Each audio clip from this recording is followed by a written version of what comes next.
como Sergio decía, soy chilena, pero he tenido la suerte y el privilegio de trabajar tanto en Estados Unidos, en Minnesota, que es un estado que está en la mitad de Estados Unidos, em, y poder colaborar y aprender más de la formación de los directores y de los profesores allá.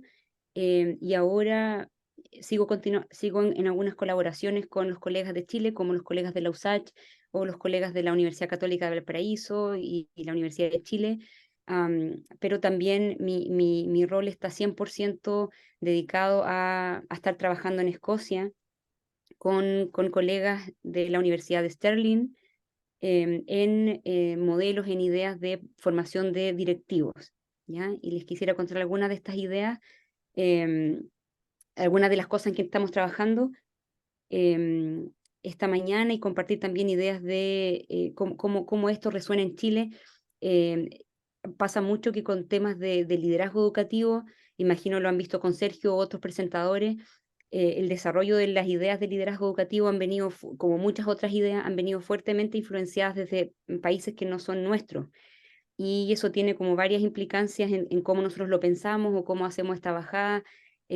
Siempre estamos en el desafío que personalmente pienso en el desafío de tratar de tomar algunas ideas, no replicar, no hacer una receta y replicar, porque eso sabemos que no funciona, pero sí, también tratar de entender de contextos que pueden ser similares o de desafíos que pueden ser similares a los nuestros, y cómo esos desafíos, esos avances en conocimiento, esos hallazgos pueden iluminar un poco las preguntas que nosotros tenemos en nuestro contexto.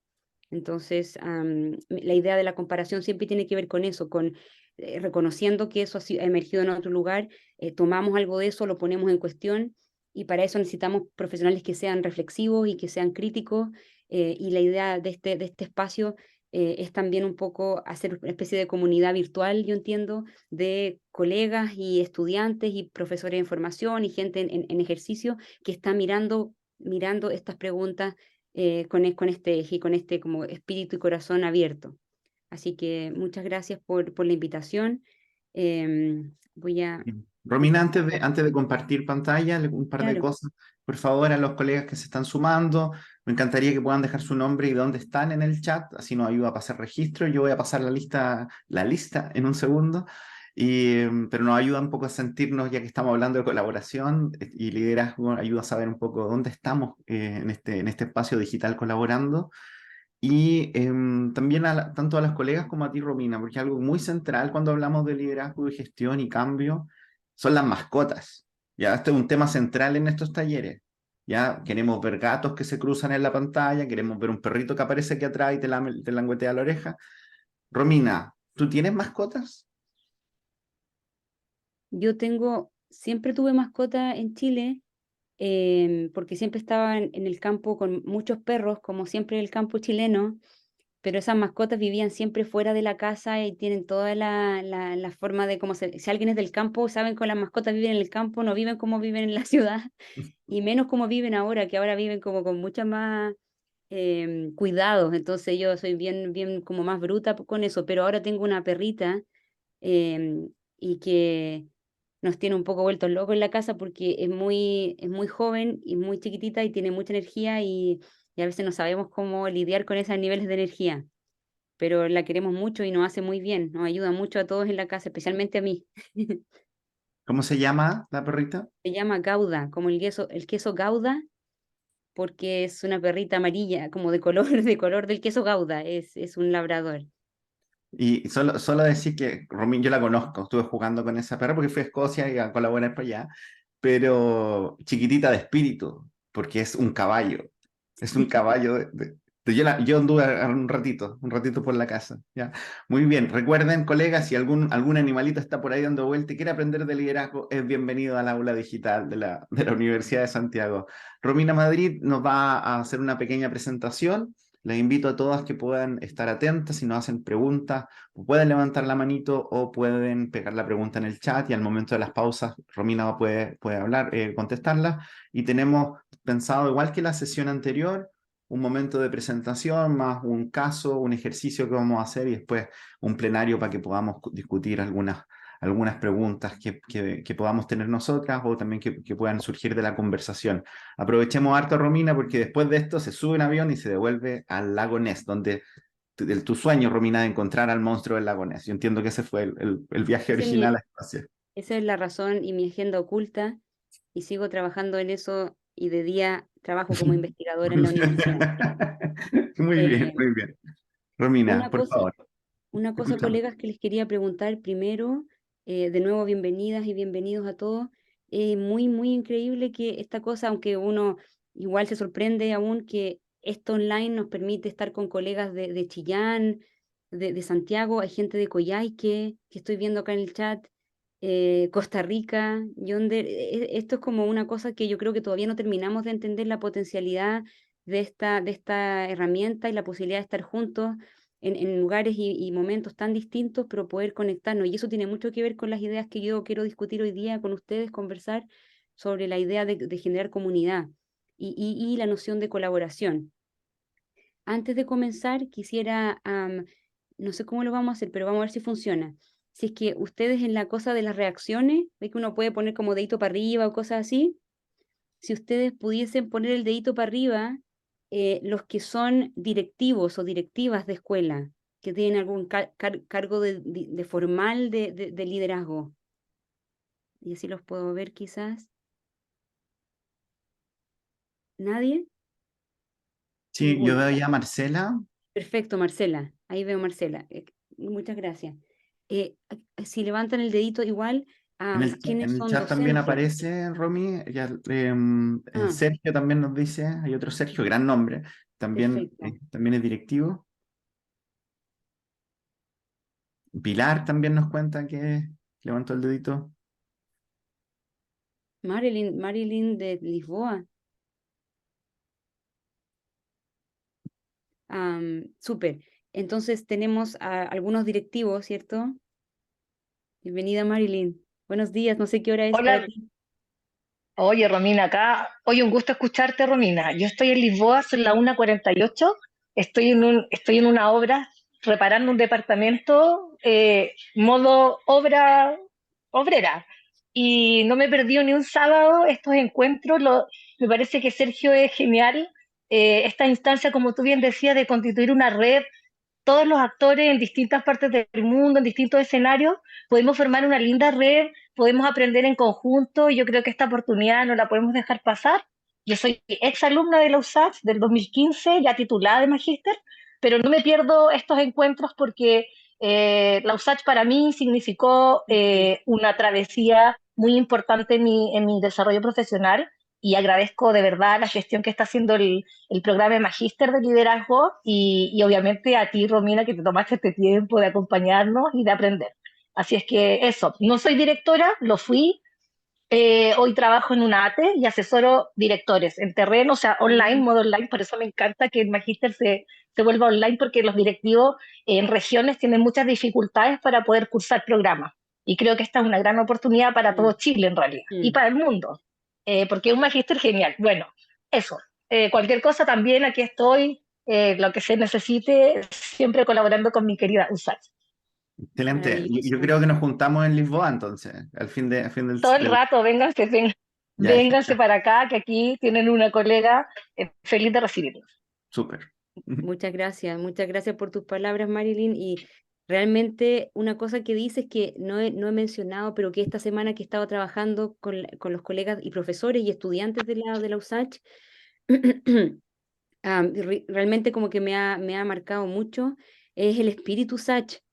Yo nunca había trabajado nunca había estado trabajando con colegas directamente de la USACH, y realmente es muy impresionante, primero la energía que hay en la USACH, en el edificio, la energía, y también hay una especie de identidad profesional, yo pienso que muy profunda de lo que significa ser formador, una noción política y social profunda de entender la educación como un fenómeno orientado a la transformación social y a la justicia social. Y yo creo que eso en sí mismo, esa identidad, les da un pie impresionante para poder desarrollarse y poder trabajar y servir a estudiantes y a comunidades en todo el país y el mundo. Y solamente lo quería mencionar a raíz de lo que dijo Marilyn, que yo siento que la USACH sí tiene una vocación de universidad pública. No sé si eso era un eslogan que tenían, pero de verdad yo lo sentí muy, muy profundo. Y la necesidad de una educación pública, la necesidad de una educación que es democrática, es más fuerte que nunca en el mundo de hoy, no solamente en Chile, sino en el mundo. Y entonces eso es como un gran, tremendo, tremendo valor. Así que gracias, Marilyn, por mencionarlo. Gracias a cada uno por estar acá. Teníamos algunos directivos. Quisiera si me pudiesen marcar con el dedito de nuevo algunos profesores o profesoras.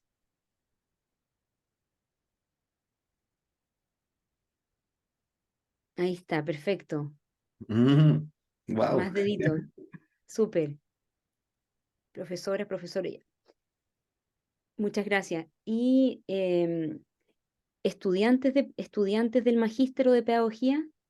Yo veo dos aquí, Perfecto. los mejores, no le digan al resto del curso, por favor, pero ustedes dos, los mejores. Tenemos incluso Scarlett está mostrando a un amiguito perro. No sabemos si es profesor o directivo, pero ahí está. Sí, es directivo. Es directivo, chuta, ya, maravilloso. Ya, aquí estamos. ¿Todos pueden ver bien la presentación? Sí, sí, se está cargando, vemos el fondo, yo al menos veo el fondo ya. Súper. Este taller, con Sergio, en las conversaciones preparándolo, preliminares, habíamos puesto el nombre del taller de liderazgo para la creación de redes. Y después de darme hartos como cabezazos, estuve pensando, ¿será para la creación de redes? ¿O pareciera que hay algo como preliminar a eso que requiere nuestro tiempo y nuestro intelecto y nuestro como esfuerzo y corazón? Antes de pensar en la creación de redes, pensar en cuáles son las condiciones para la colaboración, como una especie de paso previo o de paso como fundacional en que nosotros podemos pensar las redes. Hoy día hay un fuerte énfasis en Chile en la política, pero también uno puede ver en los programas de formación, am, orientados a la creación de redes, a esta idea de cómo estamos conectados, cómo nos podemos conectar más con los demás, ya sea dentro de la escuela como afuera de la escuela, entre escuelas y otras organizaciones, y eso está súper como avanzando en un carril bien potente. Sin embargo, en mi opinión, si es que no abordamos principalmente y de primera manera cuáles son las condiciones, cómo están las condiciones para la colaboración, cómo yo veo la colaboración, qué técnicas, qué conocimiento tengo técnico para colaborar, pero también cuál es mi mirada de la colaboración, cuál es el valor que yo le asigno a la colaboración. Va a ser muy difícil que este impulso por las redes o por las asociaciones tome realmente la fuerza que requiere. Entonces, le cambié el nombre. En vez de liderazgo para la creación de redes, es liderazgo para la creación de condiciones para la colaboración. Y esa es mi idea de hoy día de poder compartir con ustedes. Antes de pensar en redes, pensar en cuáles son estas condiciones. Em, Como les decía hace un ratito, Sergio y yo, soy chilena, pero van a ser 3 años, vivo en Escocia. Escocia, por si algunos no saben o no se acuerdan, yo a veces confundía mucho, y por eso puse esta diapositiva, porque confundía mucho lo que era como Reino Unido y en general desde fuera del mundo uno tiende a aglutinar a todos los países que componen el Reino Unido, lo que se llama el Reino Unido. Pero Escocia es un país que está al norte, el país al norte, dentro de esta isla. Tienen a los vecinos ingleses y irlandeses, pero es una isla bastante pequeña en comparación con Chile en términos poblacionales, es de menos de 5,5 millones de habitantes. em, tiene alrededor de 800.000 estudiantes a nivel nacional. Ahí tienen algunos datos en la presentación.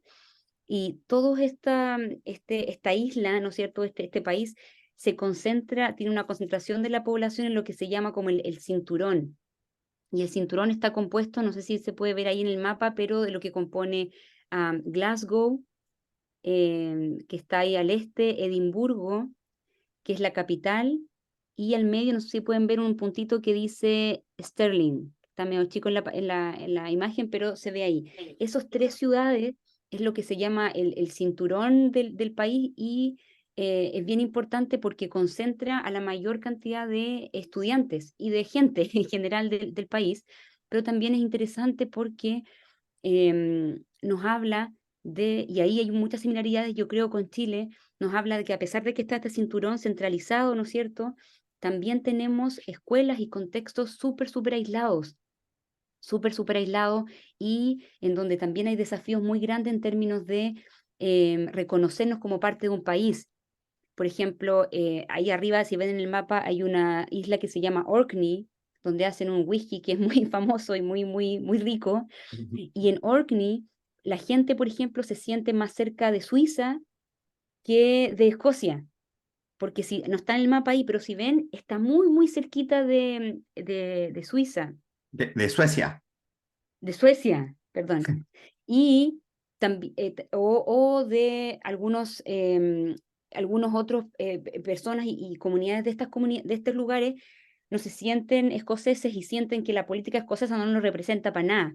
Entonces, me parece muy interesante porque a pesar de que tenemos una identidad y hablamos de un país, ¿no es cierto?, también tenemos altos niveles de diversidad y como de desagregación de la población y por lo tanto de la educación en este país. Y también pienso que eso pasa en Chile bastante, especialmente en el sur, pero también tenemos en el norte, en el extremo norte, gente y comunidad que quizás se sienten más cerca de Bolivia o Perú por la cercanía geográfica, y eso también tiene implicancias para cómo nos pensamos como líderes, cómo nos pensamos como comunidad, cuál es la comunidad, dónde está mi comunidad, etcétera. En Escocia, creo que lo puse como de manera interesante, ha habido como también en Chile, como diagnóstico, ¿no es cierto?, o como etiqueta de cuáles son los estudiantes que requieren o que tienen asignaciones de recursos especiales por tener necesidades de apoyo adicional al aprendizaje, ¿ya? Y estaba revisando los datos de Escocia, y un 34% de los estudiantes, lo que me choqueó, 34% de los estudiantes en Escocia recibe, las escuelas reciben algún apoyo especial que está basado en un diagnóstico de necesidad educativa especial, ¿ya?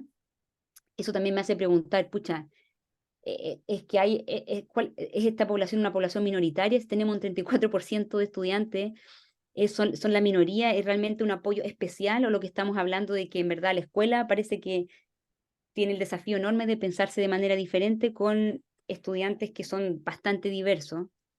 Y eso es mucho más que los desafíos en Chile en términos de la diversidad racial, que ha estado siendo como más el tema en Chile en los últimos años. En Escocia, aunque la migración ha crecido bastante en los últimos años, aún el porcentaje que ustedes ven ahí, un 4% de minorías y de diversidad racial, ¿ya? Y tenemos 2.500 escuelas, lo que nos haría pensar más o menos en 2.500 líderes a nivel nacional y 51.000 profesores. Escocia tiene un sistema centralizado y un gobierno de administración local de la escuela, que hace que la mayor cantidad de la educación, 96%, es pública, un 4% nomás de la educación es privada, y está concentrada en estas ciudades de este cinturón, ¿ya? En Edimburgo, Glasgow, en Stirling, o en algunas ciudades un poquito más grandes. En el resto, la gran mayoría de las escuelas son escuelas y es una educación pública, 100% financiada por el Estado. Y los programas de formación también lo son, que es algo muy importante, y conversábamos harto con Sergio en términos de las comparaciones con los programas de formación directiva en Chile o en otras partes del mundo. En Escocia todo es financiado 100% por el Estado, y desde el 2020, hace poquito, a pesar de que nuestro programa de formación de directores va a cumplir 10 años, vamos a estar de cumpleaños el próximo año, vamos a celebrarlo como en marzo, de marzo a mayo, vamos a tener periodos de celebración porque ahí comenzó, pero es un programa que desde el 2020 pasó a ser un programa obligatorio, es decir, los directores, quienes quieran ser directores o aplicar a un cargo directivo, tienen que pasar por este programa de formación de manera obligatoria, ¿ya? Otras cosas de Escocia, obviamente, Corazón Valiente, todos la hemos visto, yo no la he visto, pero sé que es muy famosa, y cada vez que muestro esta imagen como que todo el mundo la reconoce. Mel Gibson no es escocés, pero es como el mejor, la encarnación del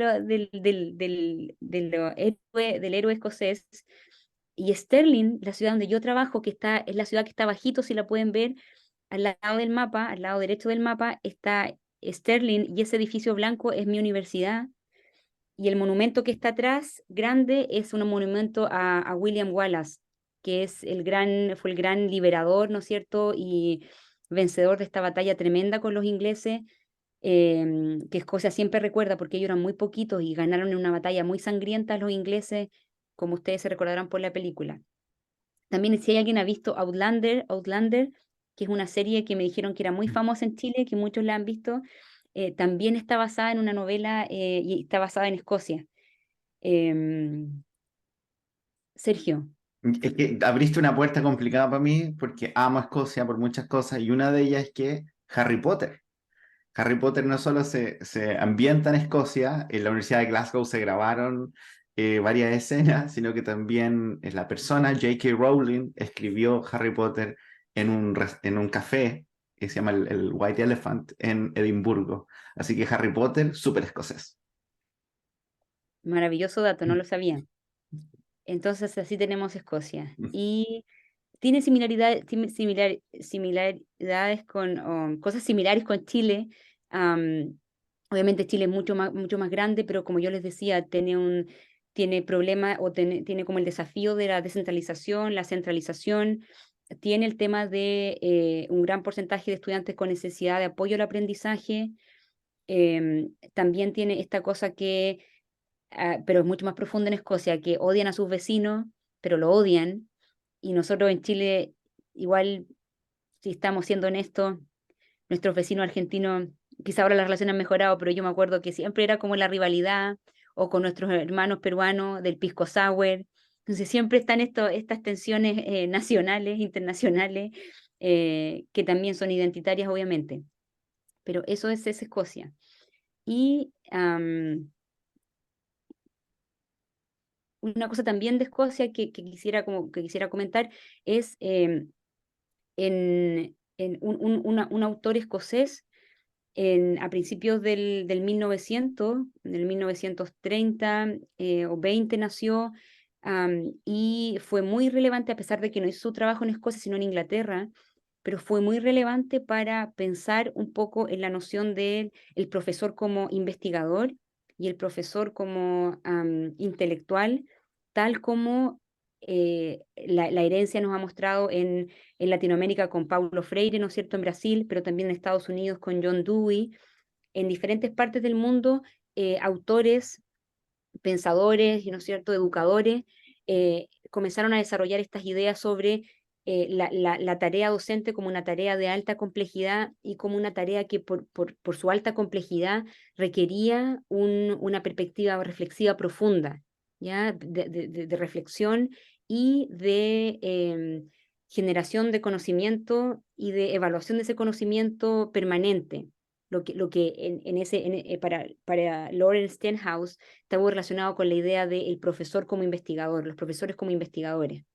Y él dijo esta frase que para mí es una frase que me ha marcado muchísimo en cuanto a lo que yo hago y por qué lo hago y cómo también veo la colaboración, pero también la transformación o el mejoramiento de la enseñanza y el aprendizaje. Y es que él dijo, serán los profesores quienes en definitiva cambiarán el mundo de la escuela entendiéndola. ¿Ya? Y cuando él murió, este profesor en la Universidad de East Anglia, ellos pusieron esta frase, ¿no es cierto?, en su lápida, em, y para mí es una cita importante porque primero pone de nuevo en el centro de los ejes de transformación y de la reforma a los profesores. y yo creo que es algo que eso que históricamente en la evolución de educación en general, a veces tenemos una balanza o diferentes tendencias y hacen que nosotros dejemos de ver a los profesores como los agentes de la transformación. ¿Ya? Hay tanta gente como involucrada en educación que a veces se pierde el foco de quiénes son realmente los actores centrales que van a liderar o que debiesen ser los agentes, los líderes por excelencia, los transformadores por excelencia del cambio. Todos los demás, en mi perspectiva, y así es como me veo yo también, todos los demás debiésemos estar al servicio de esa misión. ¿Ya? Yo trabajo en educación, soy investigadora, ¿no es cierto? Hago clases a mis a líderes, a profesores, a veces también a estudiantes de pedagogía, pero mi labor no es sino ponerse al servicio del desarrollo profesional de los docentes, ¿ya? Y del desarrollo de la agencia profesional de los docentes. Y eso requiere también una disposición y para mí un estado mental y de espíritu que permita ver que uno es solamente como un servidor, ¿no es cierto? Está al servicio, pone al servicio de la tarea docente los esfuerzos por mejora. Y otra cosa que también dice acá, que para mí es muy, muy importante, es que los profesores van a cambiar el mundo de la escuela y después de esa coma está como el cómo para mí. ¿Cómo la van a cambiar? Entendiéndola. ¿Ya? Y eso es muy profundo, no la van a cambiar solamente en términos de la transformación social, por ejemplo, en el acto de hacer cosas, que es muy importante, y en educación es súper importante el hacer las cosas que hay que hacer, el atender a las urgencias, pero fundamentalmente la transformación como él la ve es una transformación que deriva de la comprensión. Y para mí esa idea de comprensión es la idea fundamentalmente es la vinculación con la noción de investigación. ¿Ya? Es decir, la educación y el quehacer docente debiese ser un quehacer entrelazado con las nociones de investigación. ¿Por qué? Porque es la idea de comprensión de la práctica, no de las teorías en el aire solamente, de cómo los niños aprenden, sino que fundamentalmente la idea de cómo yo entiendo lo que está pasando en mi sala de clase y cómo lo puedo mejorar. ¿Sí? Entonces, eso para mí era como para iniciar. Él trabajó bastante en currículum y quizás los que aquí están, algunos de ustedes lo han escuchado, Stenhouse, por su trabajo en teorías de currículum, pero sí él siempre siguió muy, muy de pie y muy cercanamente la idea de la investigación y los docentes como investigadores. Desde otro camino, desde otro carril y otro momento temporal, em, otros autores han venido como hablándonos en términos específicos del liderazgo, de las nociones, la noción y esta idea de la colaboración y el rol de la colaboración en el liderazgo y en las teorías de liderazgo. Yo sé que siempre Sergio, o por lo menos a mí me lo dijo muchas veces cuando estuvo en Escocia, que él siempre veía como este tema del liderazgo en sí, como había una patita que tenía que ver con la gestión y con el management, que le llaman también, ¿no es cierto? Que es lo mismo esta idea de administración, ¿ya? Y un buen líder tiene que saber administrar la escuela, y es una tarea central de los líderes. Pero también el líder tiene que tener toda esta dimensión de liderazgo que es desarrollar una visión, ¿no es cierto?, compartida, desarrollar un deseo de hacia dónde nos vamos a mover. Y esas dos ideas han sido súper transversales en la literatura de liderazgo, ¿ya? Y están súper presentes. El líder tiene que impulsar, desarrollar esta visión, ¿no es cierto?, convocar, enamorarnos, ¿no es cierto?, mover, transformar la escuela, pero por otro lado, simultáneamente tiene que saber administrarla y un poco mantener las cosas en orden, en regla. Entonces, es una tensión permanente de los líderes. ¿Cómo muevo hacia adelante, pero cómo también mantengo lo que ya tenemos y respondemos a lo que se nos pide de manera eficiente, eficaz? Sin embargo, una cosa que se habla mucho menos en términos de liderazgo es eso que aparece arriba, que yo escribí como asociación, ¿ya? Y eso en términos de los modelos de liderazgo o de los marcos para entender el liderazgo, dos autores que son Mongon y Chapman, el 2012, empezaron a estudiar a líderes que habían tenido mucho, mucho éxito en contextos de alta vulnerabilidad en Inglaterra, fundamentalmente en Inglaterra. Y lo que se dieron cuenta era que pareciera ser que al mirar estas prácticas de los líderes exitosos, ¿no es cierto?, que daban respuesta a necesidades muy complejas de su comunidad, lo que había en ello era como expresión de prácticas que tenían que ver con gestión, sea, veían a la administración de la escuela, otras que tenían que ver con el liderazgo, el desarrollo de esta visión, ¿no es cierto?, compartida, el sentido de propósito, pero también había otra serie de prácticas que tenía que ver con la capacidad de asociarse y de colaborar. Y eso en la literatura ha sido mucho menos como visible. Siempre hablamos de la gestión y del liderazgo y hablamos mucho menos de la capacidad de los líderes de pensarse en vinculación y en asociación. Y esa era una dimensión que para mí es muy relevante y que tiene que ver con la colaboración, no como una doc, no como una cuestión extra, y además usted tiene que colaborar, sino que cuando miramos las prácticas de los directivos efectivos, era una noción central, la noción de que yo me entiendo en colaboración. Y esto, ellos como lo hablaron, cómo lo desarrollaron, es cómo estos líderes trataban a las otras partes, ya sea familias, estudiantes, profesores dentro de la comunidad, otras escuelas o otras organizaciones, con igual estima y profundo respeto, esta noción de que somos todos como parte de lo mismo, parte de una cosa más grande, y el desarrollo de una conciencia social, como una idea de que somos en comunidad, somos en colaboración, y la idea de que la escuela es parte de la comunidad, y por ende nutrir la escuela como una comunidad era como por excelencia, y esas características de ver que somos una comunidad estaba al interior de la escuela, pero también en las relaciones de la escuela con sus otros agentes. Y estaban muy preocupados estos directores y directoras de mejorar la alineación o la articulación de las experiencias de sus estudiantes entre lo que pasaba en el hogar y en la escuela, ¿ya? Sin perjuicio de que habían cosas que cambiaban, por supuesto, y que habían cosas muy desafiantes en contexto en que la escuela promovía, por ejemplo, valores que eran distintos quizás a los que se promovían en el contexto escolar, pero sin desmerecer eso, había un interés por estos directores de pensar en cómo conectamos lo que les pasa fuera de la escuela con lo que les pasa dentro de la escuela. ¿Sí? Algunos de estos directores decían, y nosotros sabemos, los estudiantes pasan mucho tiempo con nosotros, pero pasan la mayor parte del tiempo sin nosotros. Entonces, para nosotros entender lo que pasa cuando no están con nosotros, esa comprensión, de nuevo, los profesores como comprendiendo la escuela, esa comprensión era muy relevante a la hora de ofrecer mejores experiencias de aprendizaje, ¿ya? Y también estos directivos se involucraban con la comunidad en general, con la policía, con el cuerpo de bomberos, con el hospital, con el equipo de fútbol, porque entendían que para servir a sus jóvenes, a sus estudiantes, no había una receta única, sino que era cuál es mi comunidad, dónde está mi comunidad y cómo yo la comprendo.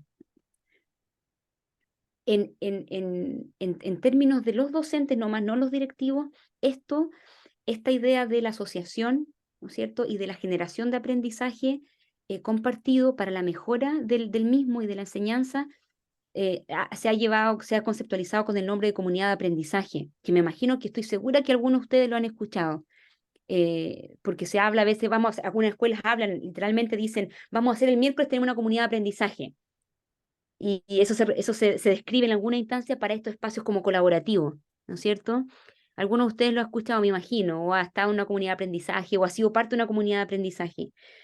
Y las comunidades de aprendizaje surgieron como por los 90, también surgieron en la literatura, porque pueden haber surgido también en nuestra historia latinoamericana y chilena, pero lo que nosotros sabemos por la literatura, por la evidencia, es que surgieron en Estados Unidos en los 90, desde que la empezaron a estudiar, fue básicamente desde ese año, y el foco de esta comunidad de aprendizaje era cómo se generaban espacios en la escuela en que los docentes trabajaban colaborativamente para reflexionar críticamente sobre su práctica de forma sistemática. ¿Ya? Y este era como el cómo lo hacían. Se juntaban, pero no se juntaban de cualquier manera, sino que se juntaban de manera colaborativa para reflexionar críticamente. Aquí hay varios como subconceptos que podríamos destacar. Reflexionar críticamente, o sea, no nos juntamos solamente a conversar ni a compartir anécdotas, sino que a reflexionar críticamente. Ahí la pregunta es, ¿qué es reflexionar críticamente? ¿No es cierto? Pero ponían el foco de esa conversación en su práctica, ¿ya? Y lo hacían de una forma sistemática, es decir, había cierto como paso o procedimiento para hacerlo. No era una conversación como entre amigos o entre colegas, sino que era una conversación un poco más estructurada, si queremos decirlo, y que tenía como fin focalizarse en el aprendizaje de los estudiantes, ¿ya?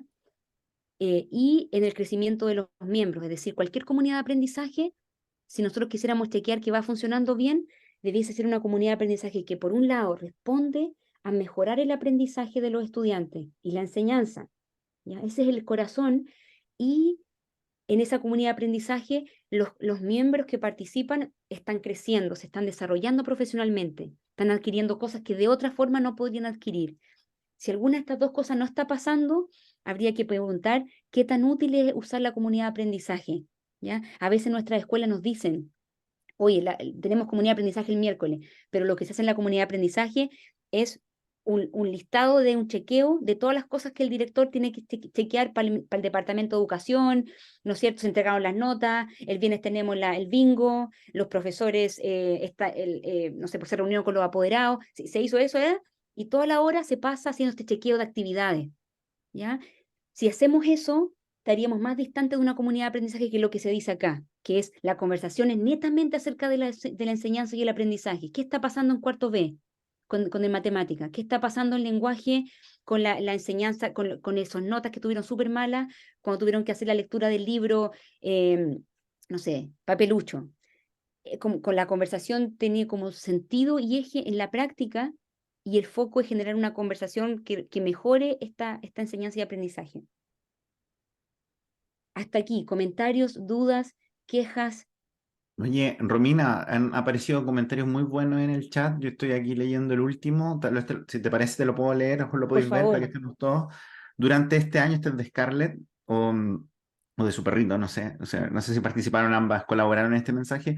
Durante este año se han desarrollado los congresos pedagógicos. Participan todas las partes de la comunidad educativa y fue una experiencia engrandecedora en algunos espacios educativos. A nosotros nos sirvió mucho para evidenciar nuestras falencias y posibles caminos para lograr mejorías. Maravilloso. Y Scarlett, ¿esos congresos son dentro de la escuela?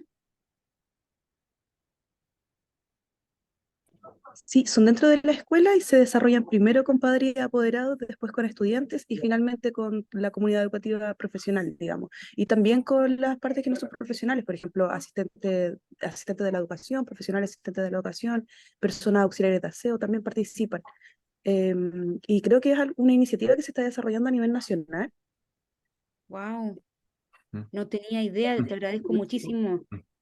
Te agradezco muchísimo que nos compartas eso, porque como yo les decía al comienzo, no sabía que estaba esto, pero sí uno puede ver que cada vez más que las políticas y los énfasis están puestos en modelos de colaboración. Se fijan como que la complejidad de la realidad educativa está siendo tan alta que eso nos demanda la necesidad de articular expertise.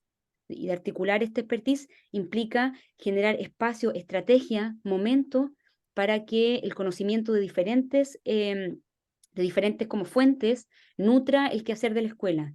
Así que te agradezco, Scarlett, por comentarlo, y quizás en un tiempo más, o si alguien tiene dudas, Scarlett podría quizás presentar o cuáles son las cosas más importantes que le parecieron a ustedes, porque sería interesante saber cuáles son las cosas que ustedes destacan y también las cosas que han sido más difíciles, porque cuando hablamos de colaboración suena súper bonito y se tiende también a romantizar, es extremadamente complejo y yo diría extremadamente técnico, pero también extremadamente difícil en términos de los principios y de los valores que sustentan una buena colaboración. Y hay mucha mala práctica de colaboración, casi más que la buena práctica.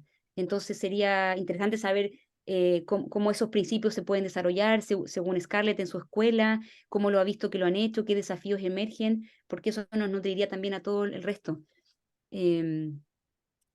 Justamente el principio de los modelos de colaboración, que van a estar siempre, cualquiera sea el modelo o la estrategia específica, en la idea de colaboración profunda, lo que hay es un valor por un poco la imagen que está ahí a la derecha. Es la noción desde la naturaleza, ¿no es cierto?, bien orgánica y ecológica, la noción de interdependencia.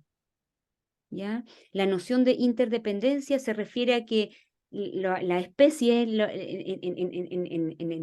vida natural, ¿no es cierto?, en el mundo, en la naturaleza, funcionan de manera articulada, y funcionan de manera articulada no porque lo quieren, sino que para mantener su subsistencia. ¿Ya? Es netamente esencial para permitir la vida tanto de la planta como de la abejita, poder coordinar su funcionamiento, ¿ya? Y en los sistemas sociales, como los nuestros, cada vez nosotros somos animales sociales. Y un poco la malformación que hemos tenido por miles y múltiples y complejas razones que escapan obviamente a la presentación de hoy, lo que hemos tendido es cada vez más como a pensar en modelos individualistas, ¿ya? Individualistas de trabajo, de logro. Los modelos económicos capitalistas con el cual nosotros operamos profundamente son modelos individuales, ¿ya? En el que uno gana a la expensa del fracaso del otro, ¿ya? Porque no se puede como de forma como cohesionada, sino que se va a ganar el que logra hacerlo mejor. El que logra hacerlo mejor va a subsistir y los otros van a dejar de existir, y de esa forma se va a regular, ¿no es cierto?, la mejora y se regula como el avance y el progreso.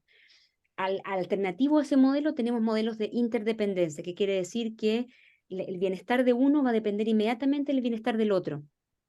Y por ende, cuando yo pienso en el desarrollo de un sistema o de un aspecto, o de un nivel o de un actor, tengo que pensar inmediatamente en el bienestar del resto de ellos, porque están en conexión, en articulación.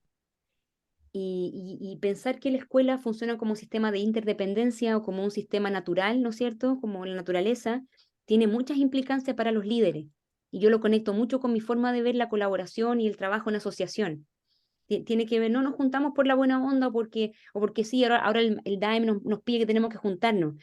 Como la idea es aprender a juntarnos realmente porque nosotros creemos que juntos sale más lindo, sale más lindo el fruto, porque juntos el producto de lo que nosotros podemos hacer en conjunto excede, excede la excelencia individual, ¿ya? O es como siempre un colega mío dice, en esta mesa, por ejemplo, hoy día hay 28 cabezas, yo veo 28 participantes, hay 28 cerebros, corazones presentes que de cualquier forma, y quizá algunos perritos y algunos familiares que están ahí asomándose o apareciendo, esa expertise, ese conocimiento, esa riqueza, esos talentos exceden de cualquier forma la cosa que cualquier persona puede hacer de manera individual. Y ahí un principio de interdependencia que es básico. Ya, juntos somos mejor. Y eso ha servido para fortalecer los modelos de colaboración muy profundo, porque no es una colaboración como me sirve para hacer este proyecto. Hay que hacerlo porque el PI hay que hacer. Dijeron ahí que había que hacerlo con todo, con 5 personas, no me acuerdo cuánto, pero hay que traer a 5 personas. O sea, el punto de partida es totalmente diferente, si se entiende. Cuando nosotros realmente creemos que, oye, cuando nosotros colaboramos, nos articulamos, la cosa sale mejor, sale más fuerte. Los principios que ustedes pueden ver acá en la diapositiva tienen que ver con eso, con esta necesidad de articulación y de interdependencia. Para eso tiene que existir la confianza personal primero, pero también profesional, que es una cosa bastante compleja de desarrollar y que es importante tomarle atención y hacer estrategias para desarrollarla, porque no surge por autonomacia, no surge espontáneamente, especialmente en sistemas que han sido tensionados con un foco más de competición, como es el nuestro en Chile. Cuando pasa eso, la colaboración requiere mucho más de nuestro corazón, de nuestro tiempo, de nuestra estrategia, para ponerla al servicio de la colaboración, para que emerja. Este tipo de trabajo tiene un foco en el desarrollo de las capacidades de los participantes, es decir, las personas estamos trabajando y colaborando para mejorar nuestra enseñanza y para mejorar la experiencia de nuestros estudiantes, pero también estamos trabajando con un foco de cómo nos podemos desarrollar nosotros mutuamente. Si se fijan, los programas de desarrollo profesional docente en Chile se están moviendo, y Marcela hace como que sí con la cabeza, y es porque los directores tienen ahora por ley, y ustedes quizás lo van a ver o lo han visto con Sergio, tienen por ley en el sistema de desarrollo profesional docente la tarea de generar espacios de colaboración y que sean de desarrollo profesional docente. Es una pega, es parte de una cosa que tienen que hacer los líderes. Pero el desafío es cómo generamos esta instancia en donde no solamente abordamos el aprendizaje o lo abordamos con un foco también en el crecimiento profesional de los miembros que están en esas comunidades, ¿sí? Y se trata de resolver problemas locales, como les decía antes, ¿no? Se trata de la teoría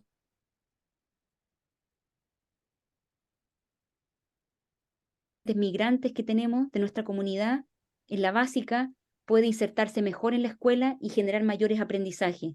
Y es una problemática concreta, práctica. ¿Cómo disminuimos los niveles por ejemplo, de bullying a algunos estudiantes? Es un problema práctico, no es un problema de la teoría, ¿ya? Y por ende hay una responsabilidad. Chuta. Hay una responsabilidad colectiva en eso. Todos estos modelos de trabajo, quizás como los que mencionaba Scarlett o otros colegas, tienen, o la comunidad de aprendizaje, tienen unos fundamentos metodológicos que derivan de la investigación-acción, especialmente la investigación-acción colaborativa y otros que son afines, ¿ya?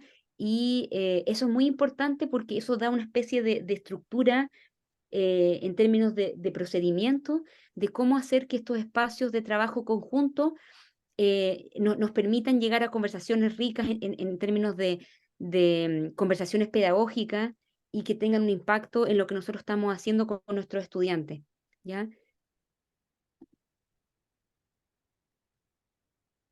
Veo que hay hartos más comentarios en el chat.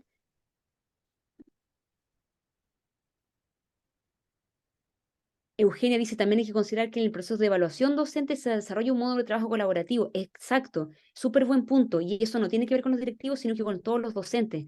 Entonces, por muchos lados se nos está demandando y esperando que nosotros sepamos trabajar colaborativamente.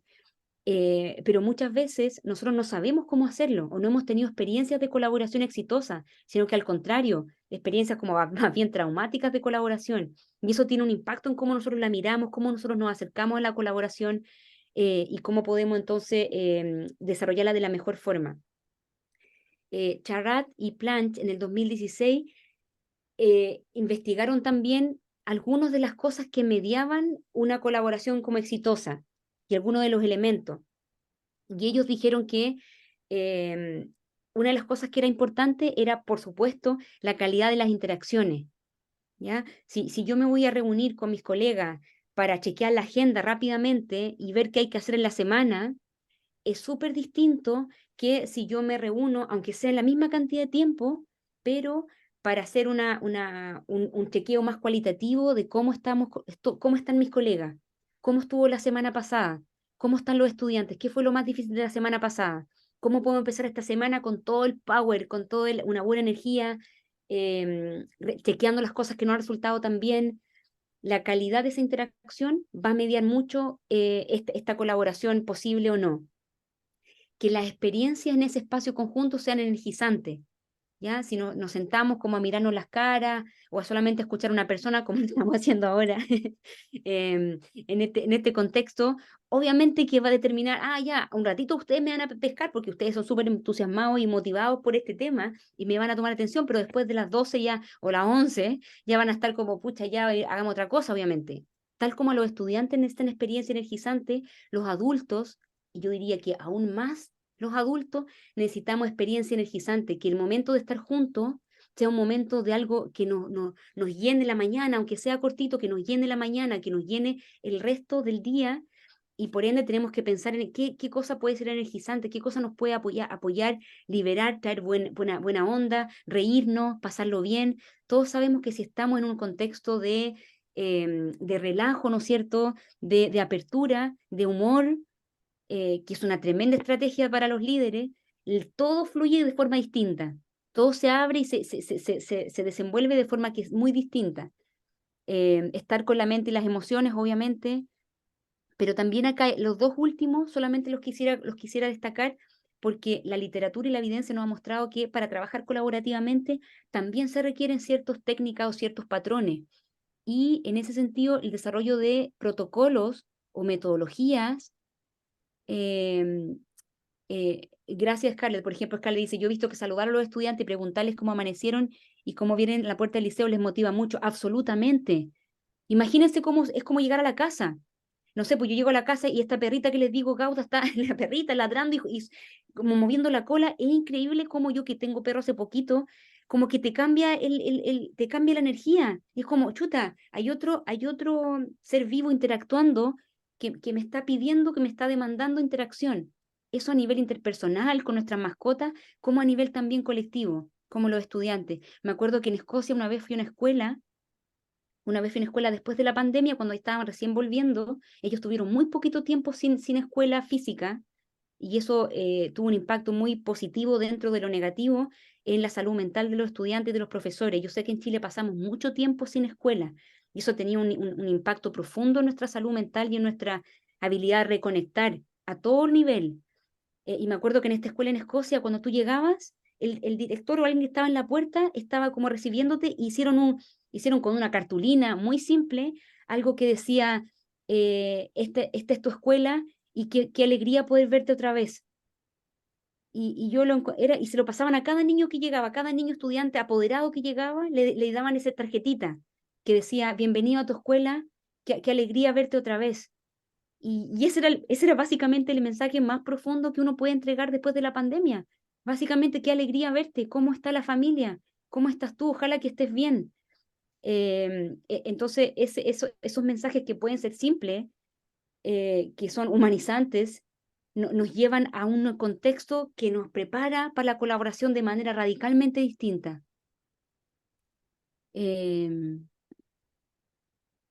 Ahí Marisol nos está contando cosas concretas que ella hace con sus estudiantes.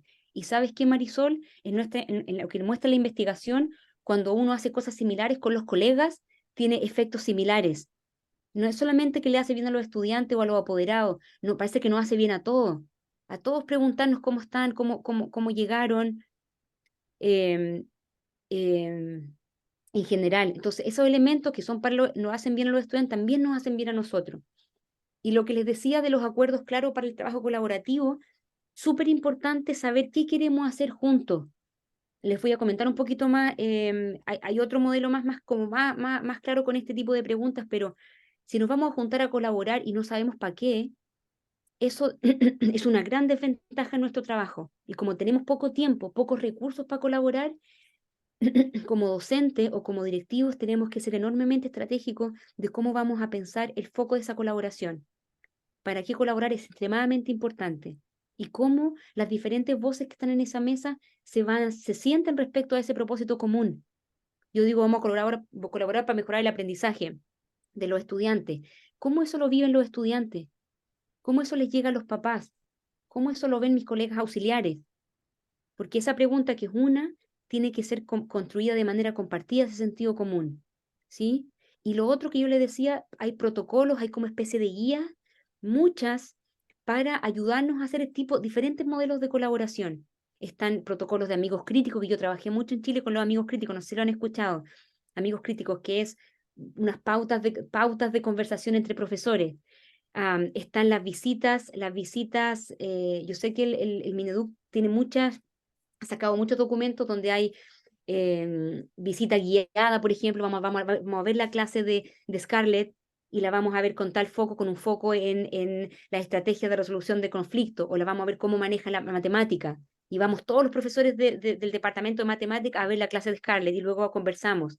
Hay formas en que un colegio viene a visitar a otro colegio, ¿ya? Porque tienen una práctica buena en alfabetización, y venimos toda la escuela a aprender cómo lo han desarrollado, etcétera.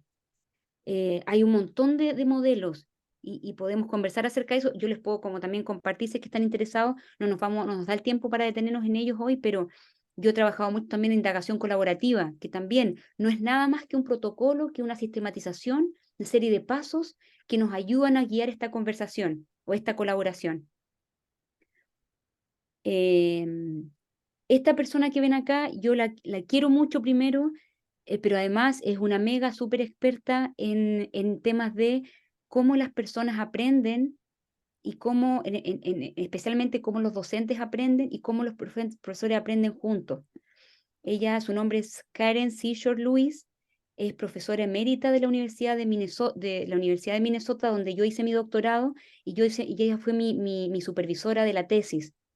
Y ella en toda ya está retirada, se retiró hace muy poquito, pero ahora es profesora emérita de la universidad, y leí un paper que hicieron sobre su trabajo, sobre su legado, que lo encontré maravilloso. Y en ese paper los autores decían cómo su trabajo se ha focalizado en entender que la mejora de la escuela pasa Ella fue una eje del gran estudio que hay de liderazgo, del impacto del liderazgo en el aprendizaje, ¿ya? Y lo que los hallazgos que ella siempre recalcó es el liderazgo no tiene cabida si no es en una comunidad, sino en una comunidad de aprendizaje. Si es que no hay colaboración en una escuela, el liderazgo es muy, muy, muy limitado. Y en general las escuelas que muestran mayor mejoramiento o donde hay un mayor impacto en el aprendizaje desde el líder es donde el líder ha sido capaz de crear una comunidad de aprendizaje. ¿Ya? Sergio. Solo resaltar que esa mujer que ven ahí en la pantalla es tal vez una de las más grandes en la historia del liderazgo educativo. Ya. Tenemos un privilegio enorme de tenerte acá, Romina, que tú compartiste con ella con años y señalarle a los estudiantes de magíster que están presentes acá, cuando leemos los textos de Leadwood, Harris, Hopkins, también está ella en esa lista. En muchos de esos documentos fundacionales de cómo entendemos hoy día liderar, ella es una de las creadoras de esto. Ha estado en Chile al menos una vez, yo la vi en una vez, tal vez con un pisco sour. Y qué privilegio, Romina, que nos puedas relatar un poco qué aprendiste en este viaje que hiciste con ella. Gracias, Sergio, que exacto. Karen siempre estaba preocupada, increíble, porque ella fue muy famosa por los estudios de liderazgo que hicieron en Ontario, en Canadá, y ese estudio explotó en el mundo, especialmente en Chile, tuvo una tremenda influencia, aún la tiene, en Reino Unido también. ¿Cuáles son estas prácticas exitosas? Y Karen siempre resaltó que las prácticas exitosas tenían que ver con la comunidad, tenían que ver con la colaboración, pero cómo el líder es capaz de generar esa colaboración y esa colaboración focalizada en lo pedagógico, focalizada en lo instruccional. Entonces, siempre estuvo muy preocupada del tema comunidad y también de la relación escuela-padres, escuela-familia.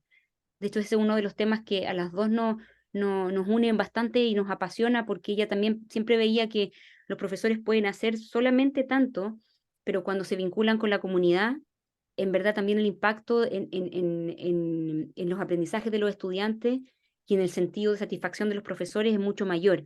Pero eso requiere establecer una mirada de comunidad, esta mirada de interdependencia. ¿Se acuerdan de la abejita con la flor? De que somos elementos y somos somos dimensiones que están diseñadas per se para la colaboración. Estamos pensados para colaborar, para articularnos. Estamos hechos para eso. Entonces, cuando volvemos a eso, volvemos como una parte muy, muy elemental de la humanidad, de lo que es ser humano. Y por eso tiene tanto impacto en la educación, porque tocamos un aspecto que es elemental a lo que nosotros somos. No es porque, oye, buena técnica esa, es buena la estrategia. Es netamente porque eso nos llega a los seres humanos y los seres humanos estamos hechos para estar con otros. Ujú.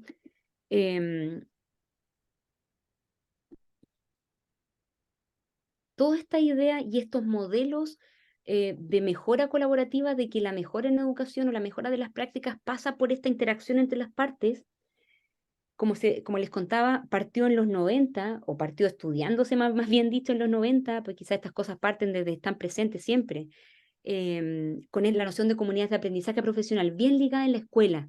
Ya los profesores se juntan y trabajan. El 2000, y quizás muchos de ustedes lo han escuchado también en Chile, se está moviendo mucho más esta idea de aprendizaje en red, ¿ya? Y hemos trabajado con colegas de la Universidad de Chile que tienen todo un campo de estudio respecto a las redes entre escuelas, cómo las escuelas colaboran con otras escuelas, etc. Esta idea de que el aprendizaje también va más allá de tu escuela. Esta, de hecho, es una comunidad de aprendizaje. Es un espacio de interacción, como decíamos al principio, donde nosotros podemos interactuar y conversar en términos pedagógicos, profesionales, y nos podemos nutrir y puede tener impacto en nuestra práctica como docente. ¿Cuál es el nombre? Están preguntando el nombre, ahí me imagino que Sergio le respondió. Estoy tratando de ver el chat para no perderme tanto. Les pido disculpas que no lo vea tan rápido porque se me Sigue desliza. nomás, Romy, yo escribo el nombre y voy a pegar Gracias, un pequeño link para que lo gracias. puedan encontrar. Muchas gracias. Y ahora, y esto ya es la última papita, lo que se lleva ahora es, ya dejamos de pensar incluso en la interacción entre escuelas y escuelas, que está bacán, se sigue haciendo, pero lo que empezamos a trabajar ahora y está muy desarrollado en Estados Unidos desde el 2010, es lo que se llama alianzas de investigación y práctica. No sé si alguno de ustedes lo ha escuchado, no sé si se escucha Yonder, si lo has escuchado tú, por ejemplo, fuera de, en tu país, en inglés se dice como Research Practice Partnerships. So es la vinculación de alianza, la vinculación de la investigación y la práctica. ¿Y qué se refiere esto?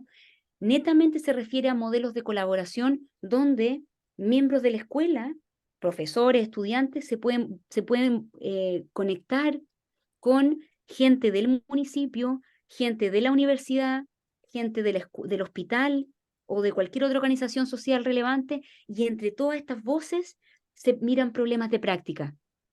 En Estados Unidos, donde empezó,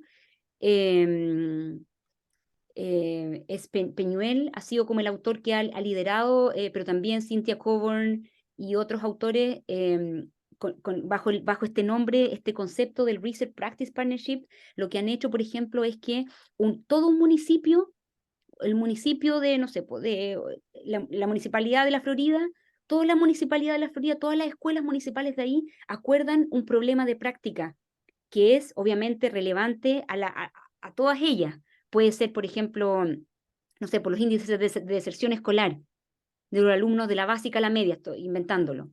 Y ese problema de práctica, le toca a cada una de esas escuelas de manera distinta, lo abordan con este modelo colaborativo.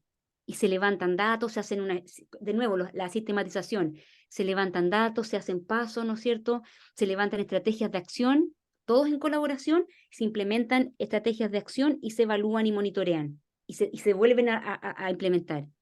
¿Se entiende? Hay alianzas de investigación y práctica que yo he hecho con colegas chilenos y de Escocia en torno al tema de cambio climático. Y lo que hemos hecho, hemos puesto a estudiantes de la escuela de básica, de quinto básico, profesores de la universidad que forman a profesores e investigadores, todos ellos, en una especie de licuadora, nos ponemos a conversar cuáles son las preocupaciones de los estudiantes respecto al cambio climático y cómo se pueden abordar desde el currículum de la escuela. Y nosotros los investigadores aportamos en eso con la teoría, los profesores en formación aportan desde lo que ellos están haciendo, los profesores de la universidad aportan respecto a cómo la formación de docentes tiene que ver con estas temáticas, etc. Y hacemos un ciclo de indagación colaborativa todos juntos. Son todos modelos en los que se fijan, el principio de colaboración sigue siendo el mismo, pero el formato cambia, depende de con quién me conecte.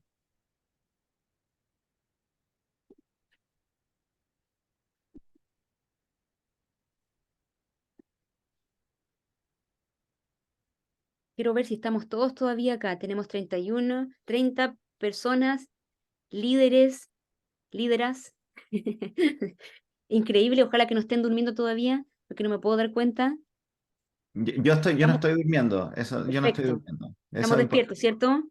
Más o menos, sí. Karina, Yonder, los veo aquí, Scarlett. Bien, despierto. Maravilloso. Súper. Sí, acá sigo, perfecto, Nadia, vamos. Entonces, en estos modelos de colaboración y en esta idea de colaboración, como mi propósito principal es primero que nos quedemos con la idea de que, chuta, hay un mundo de posibilidades de cómo hacerlo. No hay una sola forma de colaborar. Ah, mira, solamente colaboración entre los profesores, pero no con los estudiantes, porque hay otras reglas. No.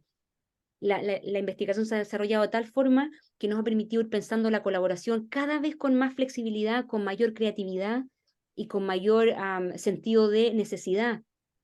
¿Qué necesitamos nosotros hoy día? Principalmente escuchar a nuestros estudiantes. Y escuchar a los estudiantes tiene que ver también con un proceso de desarrollar una escuela como un espacio democrático. A mí me pasó mucho que en el proyecto que hicimos con Chile y Escocia, una de las cosas que nos dábamos cuenta con los colegas y lo reflexionamos mucho era que era muy impresionante cómo los estudiantes en Chile estaban acostumbrados a no ser escuchados. Y nos costó mucho parte del proyecto que ellos pudieran decir lo que realmente les interesaba y lo que querían hacer. Porque imagínense, un niño de quinto estaba con esta señora que tiene como 100 años, que era yo, y es como, qué voy a decir cuando me preguntan cuáles son mis intereses? ¿Qué espacio tengo para realmente decir lo que yo pienso? No he sido formado para tener un espacio en que yo puedo realmente ser y decir. Y lamentablemente la escuela, con su tradición bien normativa, ha tenido un poquito ese desafío de cómo generamos espacios en que hay una mayor voz de los actores. Eso también le ha pasado a los profesores. Y no solamente los estudiantes víctimas de eso, sino que también le ha pasado a los directores y hasta cierto nivel también a los directores. Entonces tenemos un espacio educativo que parece que cierra la voz de alguien, ¿ya? Y la pregunta es cómo entonces generamos en la escuela, que tiene una enorme capacidad de agencia, a pesar de todas las políticas, a pesar de todos los programas, a pesar de todas las cosas que se demandan de la escuela y la sala de clase en sí sigue siendo un espacio de acción tremenda, de transformación. Entonces la pregunta es cómo generamos en la escuela ese espacio, un espacio en que nos podamos escuchar primero.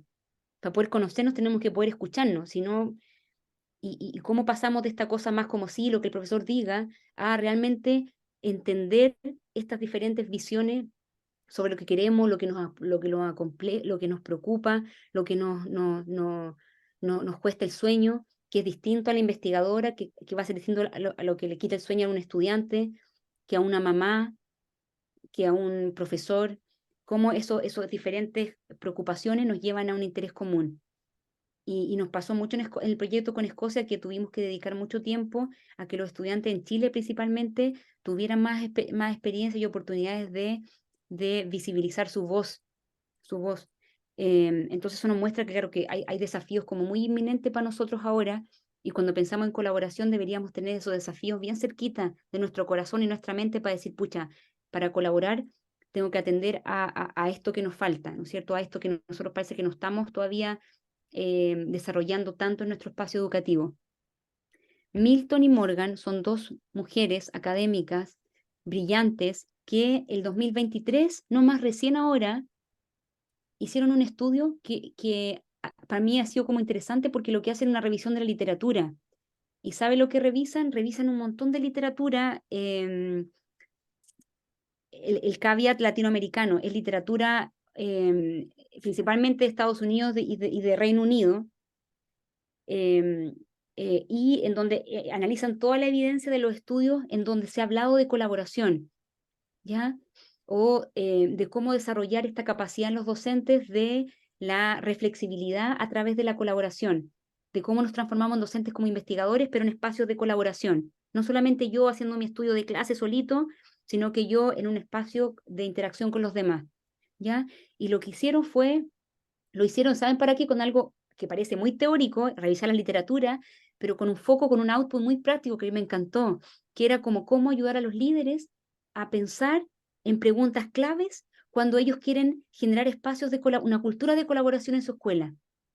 Entonces, estas autoras maravillosas se fueron a la literatura, hicieron una revisión exhaustiva de la literatura, de todos los papers que había en una cantidad de años, creo que todos los creo que desde el 90, pero tendría que podríamos revisar, les puedo mandar el artículo, pero lo que hacen es para tener una salida bien concreta, que es decir, cómo la gente que está en cargos de dirección, pero también los docentes que quieren armar comunidades de aprendizaje, qué preguntas clave debiesen hacerse para empezar, y lo dicen por etapa de planificación como la primerísima, después tienen otras preguntas para cuando ya queremos instalarlo y después otras preguntas para cuando queremos monitorearlo, saber si está funcionando en nuestra escuela, ¿ya? Entonces yo las encontré súper útiles hoy día para compartirlas con ustedes, sobre todo estas primeras, porque antes de empezar a pensar en redes, en asociación con el Departamento de Educación, que es maravilloso, con el DAEM o con colegas de otra escuela, que yo creo que es muy importante hacerlo, pero la primera pregunta es cómo volver a pensar en mí mismo y cómo nosotros estamos viendo la colaboración en nuestra escuela. Entonces, estas son las preguntas claves que ellas identificaron, ¿ya? Revisando toda la literatura, y las preguntas son, aquí las podemos ver en la diapositiva, ¿no es cierto? Que primero tiene que ver con, ¿para qué quiero colaborar? ¿Para qué lo queremos hacer? ¿Tenemos un sentido como compartido de por qué queremos trabajar en conjunto o no? ¿Qué metas, cuáles son los propósitos de esta colaboración? Entonces, ¿qué es la meta específica que queremos alcanzar? Una distinción grande entre la cooperación y la colaboración es que la cooperación, que también es un modelo colaborativo, generalmente se apunta a objetivos de corto plazo. Entonces, nos vamos a juntar para mejorar mejorar el descenso que tenemos tremendo en ciencias, ¿ya? En los estudiantes de la básica. Ese es un problema como bastante acotado de práctica y que nos permitiría hacer una especie de cooperación. Entonces vamos a trabajar con ese fin. Cuando hablamos de colaboración, hablamos de esos objetivos, pero también mirados a largo plazo, diciendo como queremos ser una escuela que colabora y tenemos 3 ejes. El eje 1 va a ser, no sé, va a ser ciencia, la colaboración para la ciencia. El otro, cuando ya lo logremos, vamos a hacer la conexión con las matemáticas. Estoy haciendo como una división por área, pero podría ser por otros ejes, y después vamos a hacerlo por la alfabetización, que es el foco central. Y vamos a ver cómo se van conectando. Eso es un objetivo más a largo plazo y que implica una mirada estratégica en el tiempo. No lo vamos a hacer eso en un mes ni en un semestre. ¿Se entiende? Entonces, primero pensar, ¿qué queremos? ¿Cuál sería el propósito final? ¿Y cuál sería la meta? Esta pregunta también que me encanta, ¿cómo sabremos que lo logramos? Que nos lleva a pensar en qué queremos lograr. ¿Cómo vamos a saber si la colaboración resultó en la escuela o no? ¿Qué va a pasar? ¿Qué va a pasar con nosotros? Mira, nos vamos a juntar más, vamos a venir a las reuniones más contentos, o también los resultados de aprendizaje van a subir, vamos a tener más gente en las reuniones de apoderados, los papás van a venir más, van a venir las abuelas a la escuela. Todo mi imaginario, mi sueño, es súper importante que lo conversemos porque eso nos va a guiar y nos va a decir si lo logramos o no. ¿Se entiende? Entonces, pensamos en nuestro sueño final porque ese sueño final nos va a ir guiando la pauta en momentos en el camino. Otra pregunta que ellas consideran que es relevante preguntarse es qué aspecto de nuestra práctica específica queremos mejorar. A veces el foco es en currículum, netamente en currículum, pero a veces más en la pedagogía, en cómo enseñamos, en cómo hacemos este contenido, cómo no está funcionando con la forma en que lo estamos enseñando. Entonces tenemos que cambiar las formas de hacerlo, cómo lo estamos ordenando a los estudiantes, ordenando la clase o el contenido curricular, etcétera, cómo estamos pensando la evaluación, etcétera. Pero también el punto 4 nos lleva como una especie de autoevaluación. Antes de pensar en hacer la colaboración para otro, la primera pregunta sería, ¿y cómo nos llevamos hoy en día? ¿Qué espacio de colaboración hay en mi escuela? ¿Ya? Hay grupitos que seguramente hay. ¿Cómo son estos grupos? ¿Quién se lleva bien con quién? ¿Cuál es el estado de la confianza? ¿Cuál es el estado de la confianza? Porque para mí colaboración y confianza son casi sinónimos. No puede haber colaboración si no es que hay una confianza. Y cuando hablamos de confianza, hablamos no solamente personal, que a veces no tiene por qué estar en educación. Y yo sé que José Weinstein y otros colegas de la Universidad Diego Portales, puede ser, con colegas de esa Puede ser. área, han trabajado el tema de colaboración en Chile. Y si ustedes Sí. lo han conocido. Ellos han preguntado esto porque se nota que a la base de la colaboración está la confianza. Y en Chile, como quizá en otros países, tenemos modelos sociales de mucha desconfianza a la base. Entonces, cuando tenemos modelos así, en términos educativos, la primera pregunta es pensar cómo nosotros podemos generar espacios de mayor confianza profesional, no personal. Que eso puede estar como le decía o no, pero lo que sí nos interesa que esté la confianza profesional, es decir, que yo sienta la confianza, que sienta que yo puedo ir donde Scarlett y decirle, ¿sabes qué, Scarlett? Yo tengo este tema en mi clase. ¿Me podrías ayudar con esto? O tengo la capacidad, ¿no es cierto?, de creer que si yo le hago una pregunta a Sergio el día lunes va a volver con algo, lo va a haber investigado en su casa y me va a volver con una respuesta que me va a ser útil a mí. Y eso se demora, por supuesto, como cualquier relación humana, mucho tiempo. Tienen que pasar muchas cosas para que yo gane la confianza. Sergio. Solo un paréntesis, que este tema, como tú decías, el equipo de José Weinstein ha estado pero loco con esto. José Weinstein ya está como a punto de camino a la jubilación, voy a decir, no sé si a punto, pero este es como el gran logro que quiere hacer en su vida, elaborar confianza profesional y qué significa para la escuela y para el liderazgo, y anticiparle a los colegas que aquí veo dos, a Manuel y Elizabeth del Magíster, que en segundo año vamos a ver un poco qué hay detrás de generación de vínculos y confianza con nuestros colegas. Y te cuento, Romina, porque no hemos conversado de esto, que estamos trabajando bien experimentalmente con algo que tuviste en Escocia cuando estuvimos allá, que tiene que ver con las relaciones de confianza y apego. y el rol del liderazgo en generarla. Entonces Mm. estamos tratando de entender como la línea fina y los procesos psicológicos que permiten que una persona crea en ti y que tú puedas creer en esa persona. Brillante. Un poco para tomar lo que también decía Jimena en el comentario, porque en este tipo de proceso, obviamente que hay factores psicológicos, individuales, como que es el área de Sergio, que yo sé que él está interesado en eso, como también fenómenos globales o más macro, como son las políticas educativas. Una cosa solamente para mencionar, en Reino Unido, yo no sabía, especialmente en Inglaterra, el foco en fortalecer la agencia docente y la colaboración docente, ustedes saben en base a qué surgió. Surgió profundamente como una reacción local de las comunidades de aprendizaje y de los profesores en respuesta a las políticas de extrema desconfianza y de rendición de cuentas externas impulsadas por Margaret Thatcher. A mí me pareció fascinante cuando me contaron la historia. Cuando Margaret Thatcher llegó al poder, ¿no es cierto? Una de las primeras cosas fue debilitar la profesión docente, ¿ya? Como en general los gobiernos de derecha lo hacen, por principio, debilitar la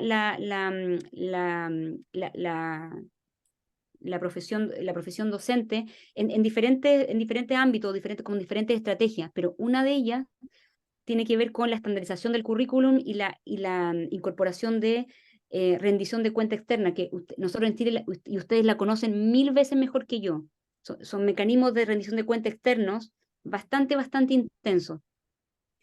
Y eso lo que generó en las comunidades fue una especie de reacción en respuesta, como una especie de resistencia local, en donde los profesores dijeron, nos están poniendo cada vez un currículum más prescriptivo, más chico, más limitado, casi que es como una receta. Lo que nosotros, ¿cómo respondemos a eso? Es con más espacio de conversar entre nosotros, más espacio de colaboración, de discutir lo que nosotros queremos enseñar y cómo lo vamos a enseñar, y por ende más agencia profesional. Entonces, muy interesante ver cómo, Sergio quizás lo va a ver en Trabajo con Chile, está un tema de apego, de cómo yo me conecto con otro y cómo lo he aprendido a hacer en un contexto como de cultural, cómo en Chile nos conectamos con otros o no, pero también en términos de respuesta a las políticas educativas y a reacción a las políticas educativas. Entonces, muy interesante que veamos esta como amalgama y interacción nivel macro con niveles muy micro, muy intrapersonales o psicológicos.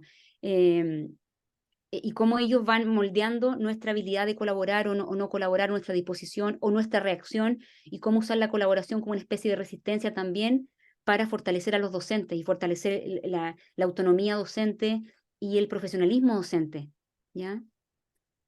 Ahora, esto obviamente implica que los profesores también tienen que hacer mucho más para tener ese espacio de autonomía y de agencia, porque a veces quizás es mucho más sencillo seguir el mandato externo, decir, ok, tú quieres que haga 3 cosas, las voy a hacer, ¿ya?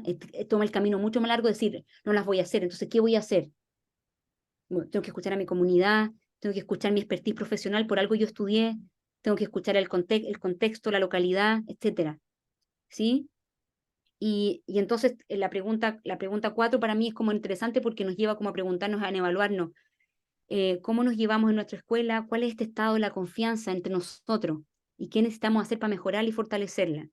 Y la 5 también, lo que ahora más se ha ido mostrando, o sea, se ha ido usando, como les mostraba en la evolución, es qué perspectiva externa necesitamos conocer e integrar en nuestra colaboración.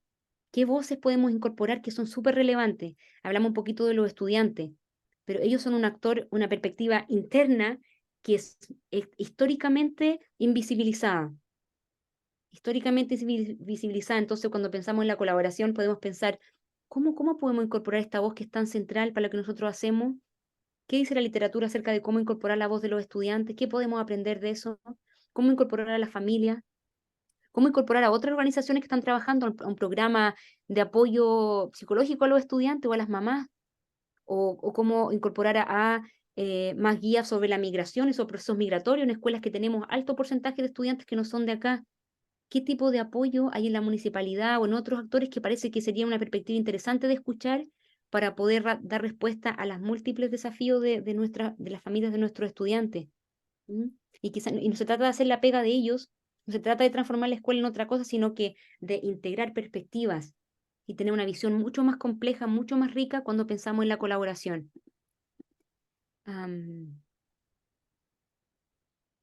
Hoy estamos frente a una generación más crítica y creativa, y es muy cierto.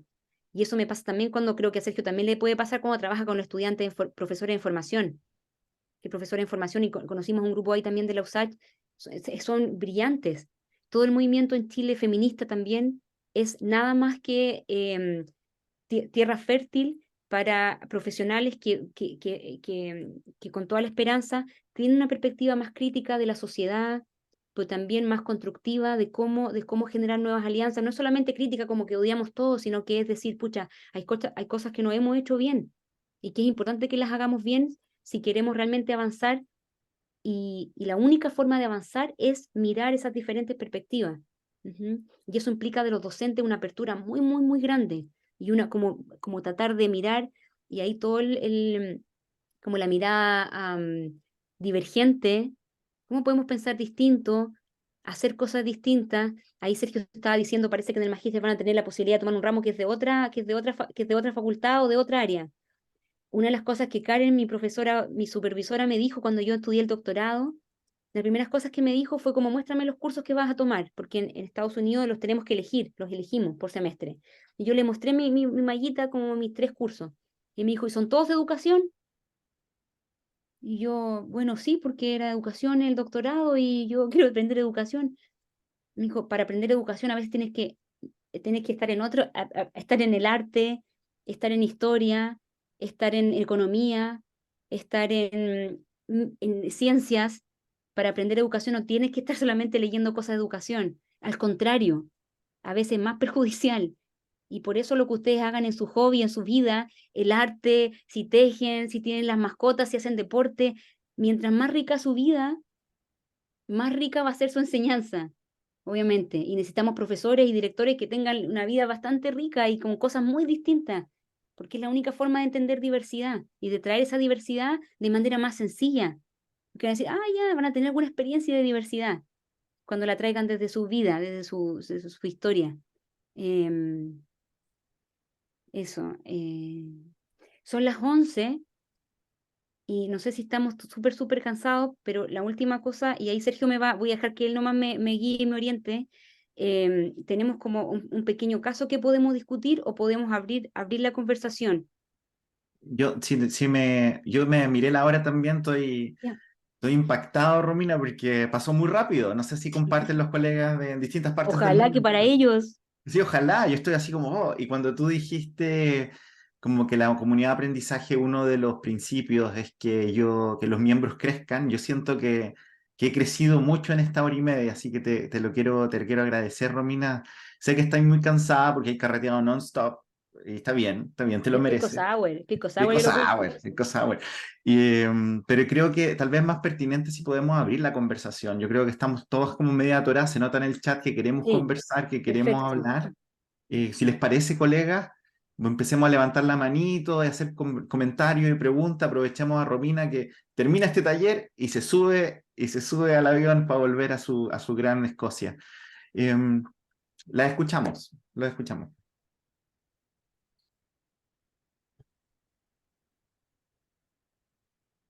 Yo tengo un comodín, no un palo blanco, pero de verdad tengo una duda, tal vez la puedo lanzar y mientras los colegas se animan, están escribiendo en el chat. Romina, si te parece, hay algo que tú mencionaste muchas veces que creo que es muy vital, que es que mucha de esta literatura y de estas reflexiones vienen de espacios que no son latinoamericanos, que no son Ujú. de nuestra lengua, de nuestra cultura y de nuestro contexto. Y esto, sorry, un paréntesis, no quiero robarme la presentación, pero hay algo que yo aprendí cuando fui a estudiar a Reino Unido. Yo también fui, Romina, a Reino Unido, fui a estudiar, ya ahí estaba con la reina y todo. Me fui cuando se murió la reina, eso hice. Ahí cambié de Tuviste plan. que ver con ese tipo de eventos. Oye, Ojalá que oye, no. nadie, no, tengo un, yo no tengo nada que ver con esa muerte, quiero que sepan. Pero cuando uno lee liderazgo pedagógico, ya, que viene de estos modelos y viene mucho de la influencia inglesa, yo noté que, que para muchos profesores ingleses no tienen la formación de nuestras profesoras. Ya en Inglaterra, más que en Escocia, pero en Inglaterra, un número no menor de profesores son personas que son habilitadas para ser profesores, ya que no hacen un curso, y nosotros ahí estuvimos con nuestras colegas de la USACH, que están más o menos con nosotros 5 o 6 años, que hacen una tesis, que tienen 6 prácticas, que gastamos todos nuestros recursos en que tengan buenas guías de práctica, que te vayan a la escuela, que reflexionen, que vayan a distintas escuelas, que vayan a distintos niveles, y te acordás que conversábamos eso con ellas. Y entonces, cuando uno piensa, oh, la importancia del liderazgo pedagógico en Inglaterra no es lo mismo que en Chile, porque nosotras tenemos excelentes profesoras y en Inglaterra vienen personas que no saben mucho. Entonces, el rol de la escuela para formar ahí es muy distinto a nosotros, que bla, bla, bla. Y cuando hablamos de colaboración, yo creo que algo que se nos olvida es que Chile es un país muy competitivo. Y si solo hay estado en Chile, no te dais cuenta porque pensáis que así en todas partes. Pero en Escocia y en otros lugares que son mucho más de izquierda, mucho más socialistas, donde el Estado es más grande, tú nos contabas ahí al principio que la educación 95% pública, 90% pública. Cuando hay estos espacios, siento que los líderes han desarrollado, tenido más oportunidades de desarrollar espacios de colaboración. En Chile somos más verticales, somos más autoritarios. Entonces te quería preguntar mientras ahí quiero, por favor, colegas, los quiero escuchar a ustedes, pero si tú sientes, aprovechando que hay estado en distintas partes del mundo, ¿cuáles son los grandes desafíos que tiene un líder en Chile para poder generar colaboración? ¿Y qué tal vez habilidades son más difíciles de desarrollar porque nuestra cultura, en nuestra tierra, muchas veces no nos ha facilitado esto en nuestras formaciones previas? Entonces, Romina, ¿cuáles son esos puntos ciegos que, especialmente en las capacidades que tiene una líder para poder mover estos espacios de colaboración? Gracias, Sergio, por la reflexión, y súper importante que menciones como los diferentes focos de preparación, porque cada vez que voy a otro país, también en Estados Unidos me pasaba y hablaba con profesores y después volví a hablar con los profesores en Chile, y uno de verdad dice, en Chile hay profesores que son de excelencia como mundial, que yo no he visto en ninguna otra parte, y que no solamente por la dimensión técnica, porque la tienen, pero principalmente por quizás una dimensión más latinoamericana que tiene que ver con esta vocación y esta sensación de la educación como, no como solamente vocación de servicio, sino que profundamente la educación como un proceso de transformación social. Entonces, cuando un profesor logra conectar esa dimensión técnica, el liderazgo pedagógico, o como le llamemos, con este sentido profundo de justicia, es como, verdad, ese profesional es impresionante. Y yo, que humildemente he tenido el privilegio de conocer profesores en diferentes contextos, yo nunca he visto profesores como los chilenos. Y siempre como que me voy con mucha humildad de poder decirlo.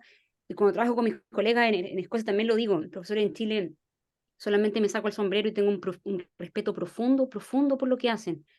Em, los desafíos para liderar en estos contextos, para un contexto chileno, son bastante altos, obviamente, ¿cierto? Son bastante altos por lo que tú decías de la cultura de la competición, etcétera. Lo que yo pienso en mi visión es que, a pesar de esos desafíos que son estructurales, como el sistema ha estado diseñado de esta forma, para mí, y quizás se conecta a tu perspectiva del apego, lo más importante de la, y lo más importante para mí en términos de quizá una perspectiva feminista, también aplicada a educación, lo más importante que tenemos que aprender es como a desaprender y a reaprender la forma en que nosotros pensamos la vida y el mundo. Y eso es quizás lo más complejo que cualquier política, que cualquier marco curricular que nos den del ministerio, es cómo nosotros podemos, como líderes, cada uno de los que está acá es un líder, cómo nosotros como líderes podemos tomar esta excusa que se llama profesión para realmente eh, eh, desarmar lo que nosotros creíamos que era de tal forma. Y casi yo creo la mayor parte de mi trabajo con los líderes tiene que ver con eso, con cómo podemos poner un poquito más en tela de juicio, cómo podemos cuestionar lo que nosotros creíamos que era tan, es así, y es así porque me lo dice la literatura para algunos, es así porque me lo dice mi experiencia, es así porque aquí es donde yo he vivido, y así son las cosas acá. Todo esto así son súper peligrosos, no han servido para sobrevivir, no han servido para sobrevivir, así es, y así es, y por eso la cultura es tan importante, porque la cultura nos da ciertos parámetros y no estaríamos cada día inventando todo, pero a la vez, simultáneamente, ojo con eso que estamos como reificando, Ojo con eso que estamos dando tan por sentado, porque cuando nos desapegamos de eso, empezamos a crecer distancia con la capacidad maravillosa que tienen los niños y niñas, que es la capacidad de asombrarnos. Todo mi trabajo en investigación, la investigación que yo hago con los profesores, se podría decir que es con el propósito principal de generar asombro. Miren la cosa, o sea, uno puede decir, pucha, la cuestión como simple y básica. Creo que nosotros en educación uno de los grandes problemas es que hemos perdido la capacidad de asombrarnos y de pensar que las cosas pueden ser distintas. Entonces, nosotros necesitamos una comunidad, amigos, colegas, profesores, compañeros, compañeras, que nos permitan volver a desarrollar eso que yo sé que está ahí, y está ahí porque nosotros somos seres sociales, y somos seres que trabajando en la educación, que creemos en la transformación, pero como la deformación del sistema nos ha hecho pensar de que no, porque las cosas no se pueden hacer y que este es el límite. Entonces, cuando hablo con y eso pasa también en Escocia, cuando hablo con los directores en Escocia me dicen, sí, pero es que a mí me encantaría hacer esto, pero es que de la municipalidad me dijeron que tenía que ser acá. Una vez hicimos un taller y había alguien de la municipalidad y le decían, la directora dijo, a mí me encantaría hacer esta cosa muy distinta, pero de la municipalidad requieren que vaya todo en este formato y con este procedimiento, y lo describió perfecto. Y el caballero de la municipalidad dijo, súper interesante porque el caballero de la municipalidad decía, claro, está ese procedimiento, pero tú podrías también tener el espacio de no entregarlo así, por ejemplo, hacerlo de otra forma, y no había ninguna sanción para eso, si me explico. Pero en nuestro modelo de pensar, y eso es súper entendible, porque no queremos embarrarla, nosotros estamos como, ya, ¿cuál es la regla? Dígame la regla porque aquí la quiero cumplir. Y cuando seguimos la regla, hacemos muchas cosas bien, pero también dejamos mucho espacio de cosas que podrían ser mejor por seguir la regla. Y lo que me di cuenta en Chile, con una directora que era muy poderosa y que, no voy a nombrar su apellido, pero tampoco su nombre porque por protección a la directora, en Valparaíso, una directora que era, wow, lo que gran parte de las cosas que ella hacía, de alguna forma era desobedecer. Y gran parte de las cosas que hacía, no quiero aquí llamar a un llamado como nacional de desobediencia porque me tengo que salir del país y voy a tener problemas en la Policía Internacional, pero gran parte de su práctica de liderazgo, de su eje de liderazgo, era desobedecer de tal forma que ella seguía con la agencia, desobedecer de tal forma que le permitía generar los espacios de acción que ella creía que eran necesarios para su comunidad. ¿Se entiende? Eso requiere una habilidad extraordinaria. No es simple, ella llevaba muchos años haciendo esto, muchos años, y por eso también lo hacía, porque se puede mover más con el sistema. A un profesor Nobel es muy difícil que uno le pida eso, porque con suerte está aprendiendo a navegar el sistema y está aprendiendo cuáles son las reglas de este juego. Yo y Sergio somos profesores asociados, pero Sergio es asistente, yo soy asociada, no me acuerdo todos los títulos que tenemos, también tenemos títulos y escaleras de jerarquía. Aún así, cuando uno está en una institución nueva como la que yo estoy en mi universidad, uno se demora como unos 2 años en aprender solamente cómo son las cosas, cómo funcionan las cosas acá. Y eso se llama cultura. Entonces, tenemos que aprender cómo funciona la cultura, pero no podemos perder el corazón de que también cómo navegar esa cultura y cómo asombrarnos para hacer cosas distintas. Y en mi experiencia, las cosas distintas más interesantes son las que uno hace con otro y las más poderosas, no las que hace solito. Y no sé si eso responde en algo a la pregunta de Sergio. Por supuesto que responde y animaste una agitada conversación en el chat que te invito a que le puedas dar una mirada mientras. Yo creo que tú lo dijiste al comienzo, ¿no? Como este balance en el trabajo de ahí de qué es liderar, ¿verdad? Esta línea en el mantener, que es la gestión y la administración, y también en desordenar, que es el liderazgo. El liderazgo es desafiar lo que está y siempre pensar, podría ser distinto. Y a veces ese podría ser distinto requiere romper o doblar las reglas. Yo conozco a la directora, sé quién es. Sé quién es. Estuve a punto de decir su nombre. Seca, seca, seca, seca. Le fue muy bien además, pero tenéis toda la razón. Entonces también es como manejen su nivel de desobediencia a medida Exacto. también moderada donde están y dónde están en su viaje profesional. Y eso pasa también con los profesores. A mí profesores también, los profesores, especialmente en Chile, están sometidos, y eso no es que lo inventaron los profesores, están sometidos a sistemas bastante sofisticados.